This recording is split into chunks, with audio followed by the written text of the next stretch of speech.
ఇక మా నవీన్ పటేల్ గారు మరి వార్తలలోకి వెళ్తే, అరే పటేలు నేను వాస్తవానికి మా పటేల్ గారు తిరిగి నా కొడుకు మూసుకొని పండుకున్నప్పుడు ఎందుకు లేని వదిలేసిండ్రా.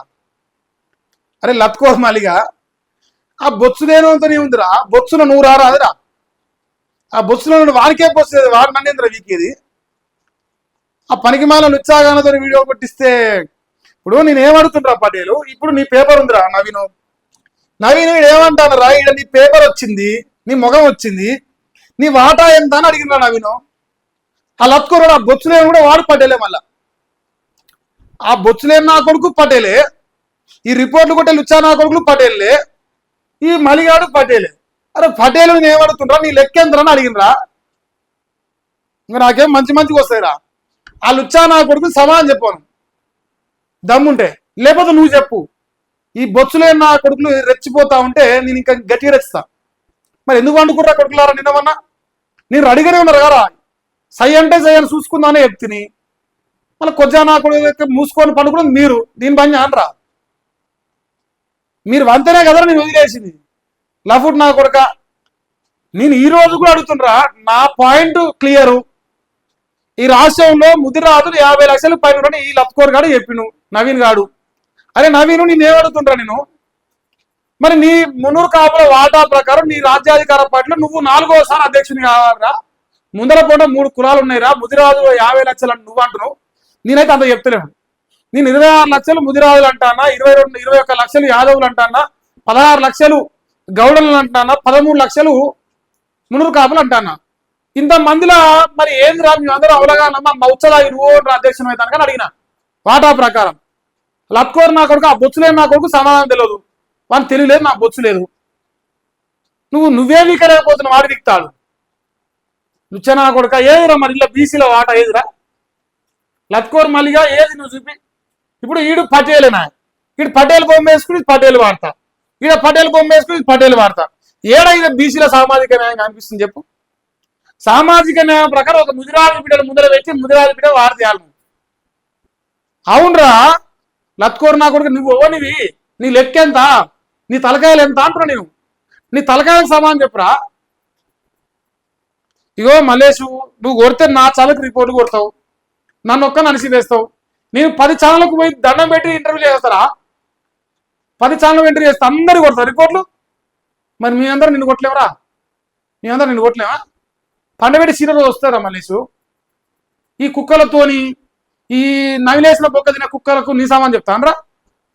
ఆ బొచ్చు లేనివాడికి ఈ బొచ్చు లేనివాడికి నీ సామాన్ చెప్తానా? నీతోనే అయితే లేదు, ఉడుం పంది లెక్క బలిసిన ఇట్లా ఏమైతే నీతో బొచ్చు అవుతుందా? ఇల్లాత్కోరు మోకాన్ని చెప్పు. ఏది ఈడ బీసీల వాట నాకు కావాలరా మల్లేషు? ఏది బీసీలకి ఈడ ఏడ ఉన్నది? ఇక రెడ్డి ఆయన, ఈయన పటేలు, ఏది ఈయన ఎవరు, ఈయన రావు రాసిండు. ఇప్పుడు ఈయన ఏదో బీసీల వాటా ప్రకారం, మా తలకాయల ప్రకారం నీ శనార్థ తెలంగాణ అనే ఒక లత్కోర్ పేపర్లో ఏది వాడతా? ఇప్పుడు ముడి చూసుకున్నా మనకు వస్తుంది అంతే, దేని మనకు. ఇప్పుడు నవీన్ పటేల్ ఏమంటుండు, 42% ఇచ్చేనా క్వశ్చన్ మార్కు. మున్సిపల్ ఎన్నికల్లో పార్టీలు బీసీల రిజర్వేషన్ కోటాను పెంచుతాయా లేదా క్వశ్చన్ మార్క్ వేసిండు. సంతోషం నవీను, నువ్వు మంచోనివే. మరి 42% నీ పార్టీల మా బీసీలకు అసలు బీసీలకు ఏమి ఇచ్చినావు చూపి. పటేళ్ళు పక్కన పెట్టరా మలేషా, పేసీలు పచ్చేళ్ళే, పిఏలు పచ్చేళ్ళే, డ్రైవర్లు పచ్చేళ్ళే, రిపోర్ట్ వచ్చే కొడుకులు పట్టేళ్ళే, వీడియోలు చేసే కొడుకులు పట్టేళ్ళే. ఈ కాదు అసలు బీసీలకు నీ పార్టీలో ఏది అవకాశం ఏది చూపి. ముదిరాజుల వాటా ప్రకారం మాకు ఏది చూపి, మా యాదవుల వాటా చూపి, మా గౌడనుల వాటా చూపి. నీ లత్కోరు మోకం అని చెప్పు. మా ఉచ్చదాగి నువ్వు పేపర్ రాసుకునేదిరా, చెట్టు పేరు చెప్పి కాలేమినట్టు మా బీసీల పేరు చెప్పి నువ్వోని రా రోజు చెప్పుకోవటానికి. నువ్వు పటేలువేనైతివి. యో కాంగ్రెస్, బీజేపీ, బీఆర్ఎస్ల వైఖరి ఏంటి? మరి టీఆర్పీ వైఖరి కూడా అడుగుతున్నా. నీ ఏంద్రా తెలంగాణ రేవంత్ పార్టీ వైఖరి కూడా చెప్పాలి నాకు. సో రాష్ట్రంలో మొత్తం మున్సిపాలిటీ 116 ఉన్నాయి, మొత్తం కార్పొరేషన్ సంఖ్య 7 ఉన్నది. మరి 42% కోటా అమలు అయితే కీలక బీసీలకు 49 చైర్మన్ పదవులు రిజర్వ్ అయ్యే ఛాన్స్ ఉన్నది. 3 కార్పొరేషన్లు బీసీ బిడ్డలకే దక్కే అవకాశం ఉన్నది. లేకపోతే బీసీలకు 34 మున్సిపాలిటీలు 2 కార్పొరేషన్లు రావాలట, వచ్చే అవకాశం ఉంది. పార్టీ పరమైన హామీ దొరకకపోతే 15 చైర్మన్లు, 1 కార్పొరేషన్ పదవి బీసీల చేజారే ఛాన్స్ ఉన్నది. బీసీలకా పటేళ్ళకా అది కూడా చెప్పు. పటేళ్లకు చేజారుతుందా, బీసీలకు చేజారుతుందా? గతంలో 42% పార్టీ పరమైన రిజర్వేషన్లు అమలు చేస్తామన్న కాంగ్రెస్ ఇప్పుడు అమలు చేస్తుందా లేదా అనే దానిపైనే ఆసక్తి ఉన్నది. మరి చేయించాల్సినోడు తల్లి లాంటి పార్టీ రాహుల్ గాంధీ తలకాయ మొత్తం బీసీలే ఉంటారు, వాళ్ళు మాటిస్తే మడమ తిప్పరు, శిలాశాసనం బొంగు భోషానం అని చెప్పిన బోకర్ నా కొడుక నువ్వు చెప్పురా సమాధానం. నువ్వు కదరా చెప్పవలసింది. ఇప్పుడు కాంగ్రెస్ ఇస్తే బీఆర్ఎస్ బీజేపీల పైన ఒత్తిడి పెరిగే ఛాన్స్ ఉంది. కాంగ్రెస్ నిర్ణయం పైన సర్వత్రా ఉత్కంఠ ఉన్నది. మరి నీ టీఆర్పీ తెలంగాణ రేవంత్ పార్టీ ఏమిస్తుంది? మరి వచ్చిస్తుందా? బీసీలకు నీ రాజ్యాధికార పని నువ్వు ఇచ్చి పీకిచ్చేది అంటున్నా. లేదంటే చెప్పు సాపుగా నాది పటేళ్ల పార్టీ, నాది పటేళ్ల పేపరు, నాది పటేళ్ల సిద్ధాంతం, నేను బీసీలకు ఏం పీకానని చెప్పు. దీనికి సమానం చెప్పురా బొచ్చు నా కొడక. ఆ బొచ్చు లేని బొచ్చు అంటారు కదా, దీనికి సమానం చెప్పు. నేను అడిగిన ప్రశ్నకు దమ్ముంటే చెప్పు. 7 గంటలు అడిగి సిద్ధవరా నాకేం మంచిగా వస్తాయి. అందుకే 2 ఎమ్మెల్సీ అని పెట్టినా నీకు. రిపోర్ట్లు కొట్టి నేను చెప్పాలనుకున్న ప్రశ్నలు ప్రజల్లోకి తీసుకెళ్లకుండా ఆపే 2 ఎమ్మెల్సీ నీకు దమ్ముంటే సమానం చెప్పు నేను అడిగిన ప్రశ్నకు. ఇంకా లేకపోతే మూసుకొని పండుకో.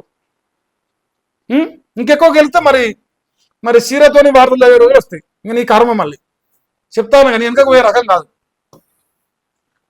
టీఆర్పీలోకి భారీ చేరికలు అవుతాయి, బొచ్చుల చేరికలు. ఇప్పుడు ఇలా పటేల్ ఎంతనో వాళ్ళకే చెప్పాలి. ఇలా ఈ చేరికల పటేల్ ఎంత, అసలు సరే బీసీలు ఎంత, ఇలా కూడా వాటా కావాలి. ఇప్పుడు మరి ఇలా 10 మంది ఉన్నారు. 10 మందిలో ముదిరాళ్ళు ఎంతమంది అవుతారు, యాదవులు ఎంతమంది అవుతారు, మునూరు కాపులు ఎంతమంది అవుతారు, గౌడలు ఎంతమంది అవుతారు, పద్మశాలు ఎంతమంది అవుతారు, నాయి బ్రాహ్మణులు ఎంతమంది అవుతారు, మరి వాళ్ళ లెక్క కావాలి. మరి అయ్యో చెప్పవా?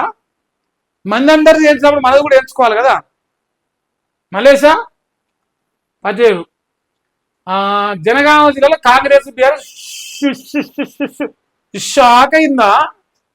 ఈ షాకు నేను పెడుతున్న షాకు, నేను పెట్టే షాక్ ఇది గింతే ఉన్నది. నీది నాది ఇక పొడి ఎక్కువ. నేను చెప్తున్నా షాకు పొడి ఎక్కువైతుంది. ఇప్పుడు షాకు పొడి ఎక్కువైతుంది.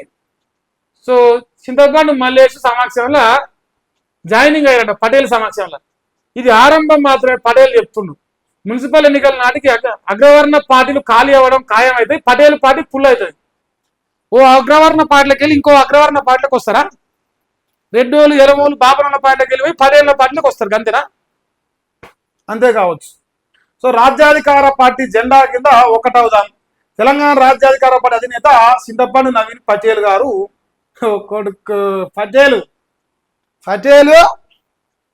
పటేలు పంగనామని పెడతారు జనాలు. జాగ్రత్త. ఎందుకంటే వీళ్ళు అత్కోరు పనులు బంద్ చేయి. ఏమన్నా నిజంగా బీసీలకు న్యాయం చేయాల్సి మరి రాజీనామా చేయి పార్టీ అధ్యక్ష పదవికి, లేదా మూసుకొని పండుకో. అంతేనా? ఏరా మరి ఇలా హరీష్ రావు సింగరేణి గురించి మాట్లాడుతాడు. సిరుల సింగరేణి అంట, కానీ దాన్ని స్కాముల గనిగా మార్చేసారు. మరి ఆంధ్రజ్యోతి రాధాకిషన్ ఒక లత్కోర్ అని పేపర్ను బ్యాన్ చేసిర్రా? వద్దా సామాజిక న్యాయం నీకు? రాయవాడు మల్లేష్ ఆ వార్త రాయడాడు. ఇక బొగ్గు స్కామ్ వల్లే దేశంలో కాంగ్రెస్ పతనమైందంట. ఇప్పుడు సింగరేణి స్కామ్తో కాంగ్రెస్ అదే పరిస్థితి రాబోతుందంట. సింగరేణి వ్యవహారంలో రేవంత్ బావమరిదిని కాపాడే ప్రయత్నం బట్టి చేస్తున్నంట మాజీ మంత్రి ఎమ్మెల్యే తన్నీరు హరీష్ రావు చెప్తా ఉండి అన్ని విషయాలు. అంతే ఆయన మాట్లాడదలుచుకునే విషయాలు చెప్పిండు. ఏమున్నాయి మా పటేల్ గారి పేపర్లు ఏం లేవు. ఓటే వజ్రాయుధం అంట. ఎవరికాయో ఈ బీజేపీలా? అబ్బో మల్లేషు, బీజేపీ వల్ల రాజ్యాంగం ప్రమాదంలో ఉన్నది. ఒక్కొడు కాంగ్రెస్ వల్లరా? కాంగ్రెస్ వల్ల ఎలగబెట్టింది కదరా ఈ దేశంలో. ఎమర్జెన్సీ తెచ్చి ఎలగబెట్టింది కదరా. లత్కోర్ మల్లి గారు లత్కోర్ వార్తలు రాస్తే నాకేమో తిరిలేస్తూ ఉంటుంది. ఇది మా లత్కోర్ మల్లి గారు లత్కోర్ వార్తలు. సో దయచేసి మీరు గమనించాలంటే ఇది పటేల్ పేపరు, పటేల్ వార్త, పటేల్ పత్రిక. ఇది పటేల్ పార్టీ, ఇది బీసీల పార్టీ కాదు. ఆయన గుజ్జులో దమ్ముంటే నా ప్రశ్న సమాధానం చెప్పమంటే. అరే మల్లేష్, నువ్వు మనగాను అయితే నా ప్రశ్న సమాధానం చెప్పడం, లేకపోతే మూసుకొని పండుకో. నువ్వు గెలుపుతావు అనుకోది ఇంకా పొడుగు అయితే కానీ కిందికి కాదు.